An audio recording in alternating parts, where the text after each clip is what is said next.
الحمد لله رب العالمين، والصلاة والسلام على أطهر خلق الله أجمعين، سيدنا محمد صلى الله عليه وسلم. طبتم وطاب لقاؤكم وتبوأتم من جنة الله منزلا.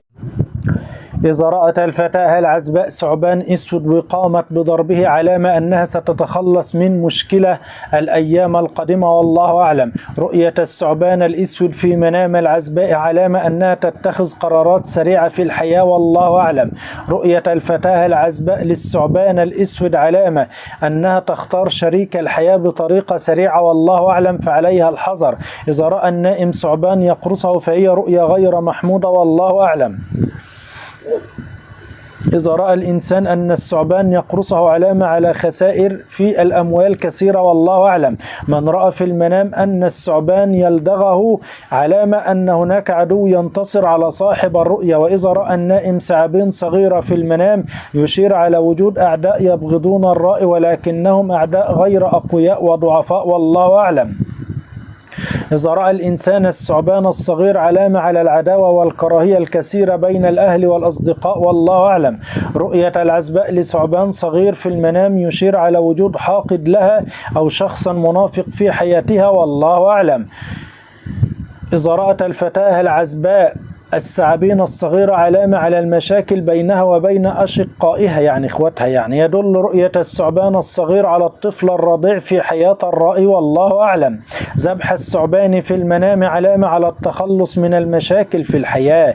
إذا رأى الإنسان أنه يذبح الثعبان بسكين يشير على انتصاره على الأعداء. إذا رأى الإنسان أنه يهزم الثعبان ويذبحه علامة أنه سيترك الذنوب والمعاصي من حياته. إذا رأت المرأة المتزوجة خروج الثعبان من مهبلها في المنام علامة أن هناك مشاكل كبيرة محاطة بها والله أعلم. إذا رأت الفتاة العزباء خروج ثعبان من مهبلها في المنام يشير على وجود خلافات بينها وبين أسرتها كثيرة والله أعلى وأعلم. إذا رأى الرجل أنه قطع الثعبان 3 قطع علامة والله أعلى وأعلم أنه سوف يطلق زوجته 3 طلقات. إذا رأى الإنسان الثعبان وقتله علامة أنه سوف ينتصر على أعدائه الأيام القادمة. رؤية الثعبان في المنام علامة على الغدر والخيانة الذي يتعرض إليها صاحب الرؤية. إذا رأى الشخص التفاف الثعبان حول جسمه في المنام علامة على أصدقاء السوء الذين يتمنون له المشاكل في حياته والله أعلى وأعلم. إذا رأت المرأة المطلقة الثعبان الكبير علامة على العداوة والكراهية بين أهلها وأهل من طلقوها والله أعلى وأعلم. إذا فرؤية الثعابين الكبيرة رؤية غير محمودة على الإطلاق. إذا رأت المرأة المطلقة الثعابين في المنام علامة على الاضطرابات في حياتها. إذا رأت المطلقة الثعابين وقامت بقتل الثعبان علامة أنها سوف تنتصر على من كان يؤذيها قبل ذلك، وسوف تتزوج إنسان خيرا من الذي سبق والله أعلم. رؤية الثعبان للحامل في المنام علامة أنها ستلد طفلا ذكر. إذا رأت الحامل في منامها ثعبان أسود يدل أنها ستواجه متاعب أثناء الولادة. إذا رأت في منامها الثعبان الأخضر هذا يدل أنها سترزق ويحل الخير عليها. رؤية الثعبان الأسود في البيت في المنام علامة على الحسد والحقد في حياة صاحب الرؤيا والله سبحانه وتعالى أعلى وأعلم. الثعبان الأسود في جزء معين من البيت علامة على الرزق قليل في هذا البيت والله أعلم. الثعبان في البيت في المنام علامة على تعرض أهل البيت للمشاكل والحسد والله أعلم. رؤية الثعبان بصفة عامة في البيت علامة على مشاكل غير إيجابية في هذا البيت.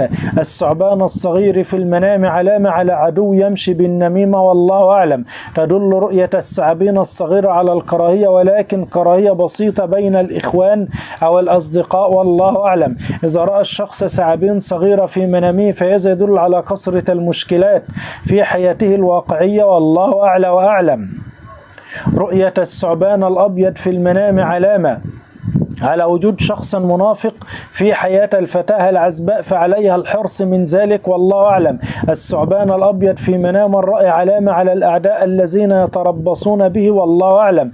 رؤية الثعبان الأبيض من الرؤية الغير محمودة والله أعلم. رؤية الثعبان الأصفر علامة على المرض والعلة الشديدة والله أعلم. رؤية الثعبان الأصفر في المنام علامة أن الشخص يتعرض لشيء خطير ينبغي الحذر منه والله أعلم. رؤية الثعبان الأصفر من الرؤيا الغير محمودة والتي يمكن أن تكون دلالة سيئة والله أعلى وأعلم. الثعبان الكبير علامة على أعداء حاقدين في حياة الرأي والله أعلى وأعلم. إذا رأى الإنسان الثعبان الكبير علامة على الكراهية بين الأزواج والأقارب والله أعلى وأعلم. إذا رأى الإنسان الثعبان الأخضر علامة على الشفاء من الأمراض والله سبحانه وتعالى أعلى وأعلم. رؤية الثعبان الأخضر في المنام خاصة إذا رأته في البيت علامة على الخير الذي يأتي لأهل هذا البيت والله أعلى وأعلم. إذا رأى الإنسان الثعبان الأحمر علامة على الخداع والنفاق في أظهار المحبة من الخارج والكراهية من الداخل والله أعلى وأعلم. إذا رأى الإنسان الثعبان الأحمر علامة أن هناك شخص خبيث في حياته والله سبحانه وتعالى أعلى وأعلم. رؤية الثعبان على السرير في المنام علامة والله أعلى وأعلم على موت زوجة صاحب الرؤيا والله أعلم. وإذا شاهد الرأي في منامه ثعابين صغيرة على سريره فهذا يعني أنه سيرزق بأطفال في المستقبل والله أعلى وأعلم. رؤية الثعابين على الفراش في المنام بشرى جيدة كالأطفال وسيئة كموت زوجة صاحب الرؤيا والله سبحانه وتعالى أعلى وأعلم. علمت في صراصير في يدي تحت هدومي جيت أمسكها حطه على الأرض جبت طوبة عشان أموتهم لقيتهم ديك مذبوح. عامة طالما ديك مذبوح أو قتلتيهم يبقى كان في مشاكل في حياتك ولكن هتنتهي بإذن الله عز وجل. يعني ولكن هذه المشاكل بإذن الله سبحانه وتعالى يعني سوف تنوى تعالى أعلى وأعلى. حلمت أن جار المتجوز بيقول لي تتجوزيني، يعني أنت متزوجة وحلمت أن جارك بيقول لك تتزوجيني؟ مش عارف الله أعلم.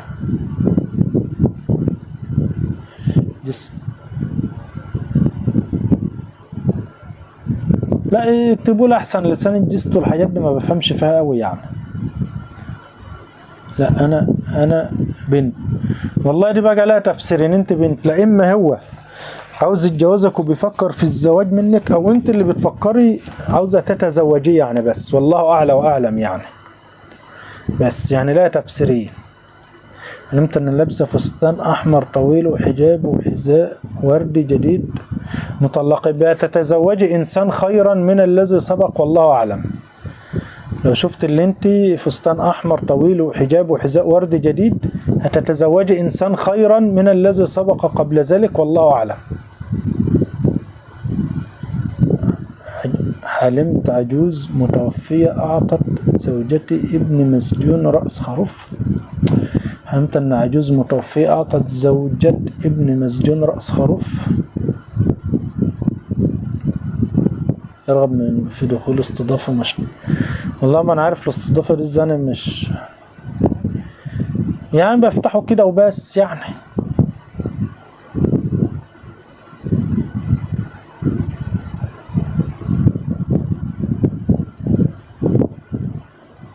بس يعني كده. يا الله يا عظيم يا حليم.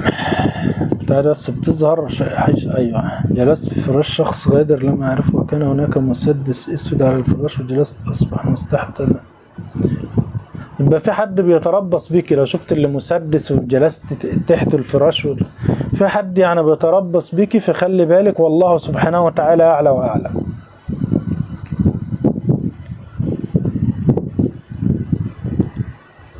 خطوبة وفرح بس يعني والله سبحانه وتعالى أعلى وأعلم يعني.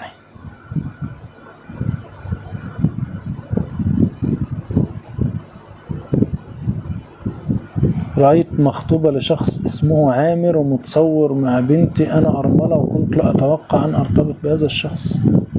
مسلمة متفاجئة. يبقى إن شاء الله تكون حياتكم فيها عمار. اسم عامر هنا معناها إن حياتكم هتكون فيها عمار وهتتزوجوا إن شاء الله يعني، والله أعلى وأعلم.